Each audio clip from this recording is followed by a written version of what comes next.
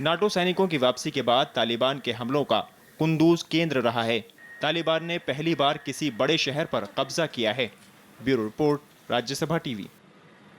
Yemen में एक शादी के दौरान हवाई हमले में मरने वालों की संख्या बढ़कर 131 हो गई है। समाचार एजेंसी रॉयटर्स ने डॉक्टरों के हवाले से खबर दी है। यह हमला कल तटीय शहर अल मोखा के पास हुआ। चश्मदीदों के मुताबिक विवाह समारोह के दौरान 2 मिसाइलें पंडाल पर गिरी। हुती विद्रोहियों ने इस हमले के लिए सऊदी अरब को जिम्मेदार बताया। सऊदी अरब ने हमला करने से इनकार किया है। सऊदी अरब का दावा है कि अल मोखा के पास बीते 3 दिन से कोई हवाई हमला नहीं किया गया।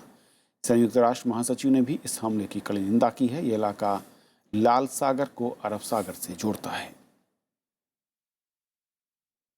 तो खबरों के इस बुलेटिन में फिलहाल अभी इतना ही। नमस्कार।